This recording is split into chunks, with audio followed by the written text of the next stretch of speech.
All right, some alarming information about the way psychiatric patients are apparently being treated at Joburg's Charlotte Maxeke Hospital. Joburg's main government hospital was devastated by a fire in April 2021, taking literally years to repair.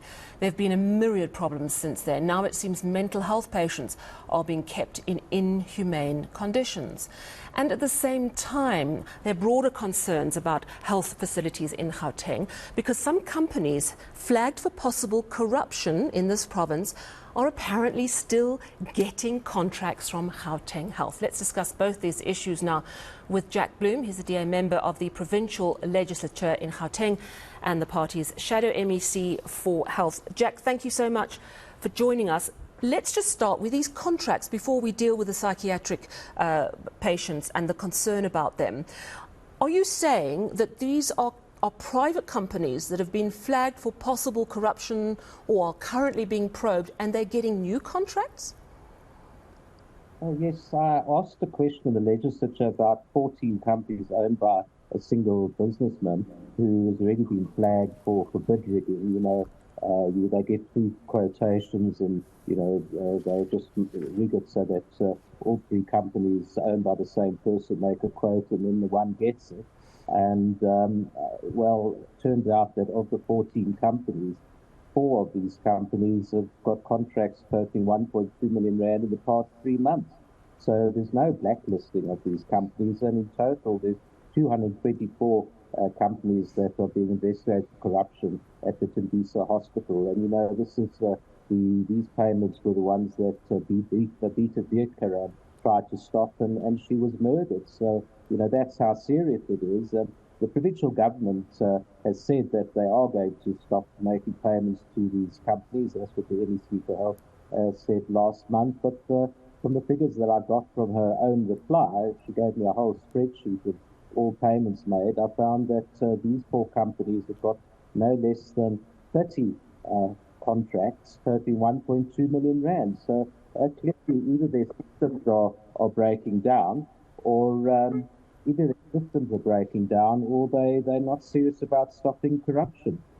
Let me get this straight.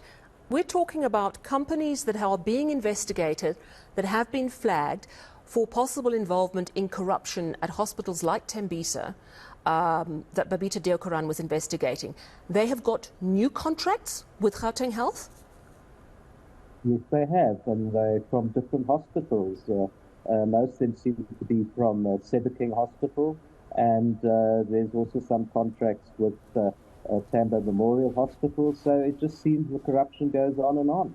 It's just shocking, really, disgusting to think that people that were ripping off the province are still getting new contracts despite promises that they would be stopped. So what is the Gauteng Health Department saying when you raise this?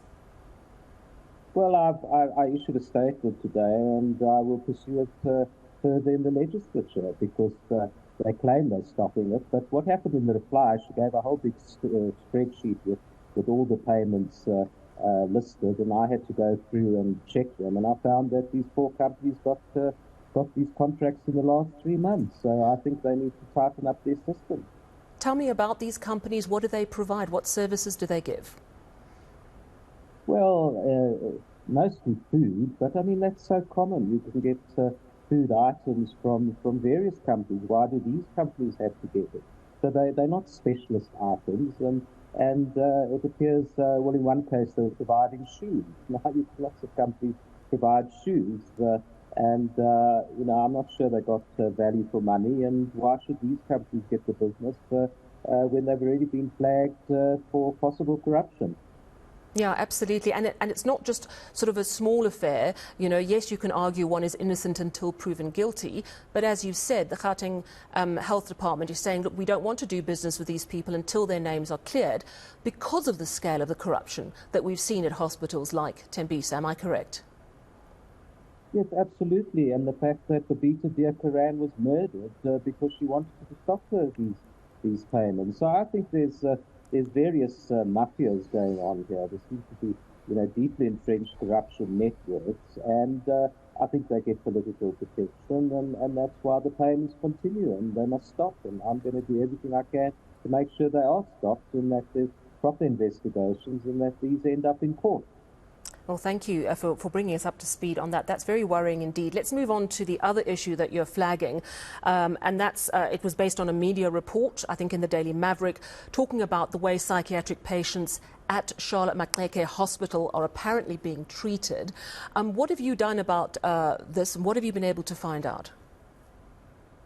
Well, there's 30 patients, and instead of being in a secure psychiatric ward with the proper facilities, they're kept in an emergency ward. They don't have privacy.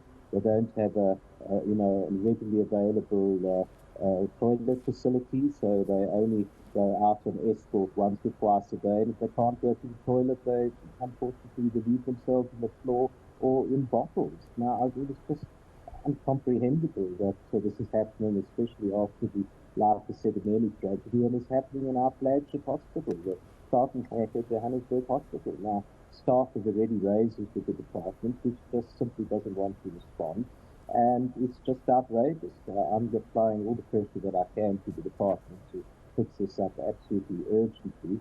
And I don't know why it's only when it gets exposed to the media that we start to see some action. The staff members have been raising their concerns for a long time now. It should never have happened in the first place. We know what needs to be done to treat mental health patients, decently with proper care, and it's not happening at a major hospital in our province. You know, since the fire in April 2021 at Charlotte Maxeke, that hospital has been plagued by problems. First of all, the repairs took such a long time. Then there were major delays in surgery. At one point, cancer patients were not being treated for months, and various other issues. And now this distressing news. What is your assessment of why this hospital continues to be plagued by such terrible events? Well, firstly, I think they have a CEO who should have been fired after the fire and for various missteps since. I don't know why he's still in office. So then, start with hospital management. We've just failed in various ways. And then Gauteng Health Department. And why haven't they stepped in to make sure things are happening? You know, they couldn't even do the repairs themselves. They had to get the National Health Department to step in, and then the World, the Development Bank had to oversee it. And there's still further delays about completing the fire safety measures. It might only be completed in 2027. That's the latest date that we have. So I think it's just outrageous. It's just a complete failure of the provincial government, of this particular department, and in fact the hospital management. The fact that there's been no accountability for the fire, which a police investigation found was probably arson. So why isn't something being done about that? You just imagine that this was probably arson, and the chaos and suffering of patients that's occurred because of this fire. Firstly, the damage that was caused, and secondly, all the terrible delays about fixing the hospital, and now psychiatric patients are suffering as well. Well, Jack Bloom, please do get back to us when you get some interesting answers to what's going on with psychiatric patients, and also around those companies flagged for possible corruption now getting new contracts at various hospitals in the province. Thank you so much for your time, Jack Bloom. He's a DA member of the provincial legislature in Gauteng and also the party's shadow MEC for health. Let's move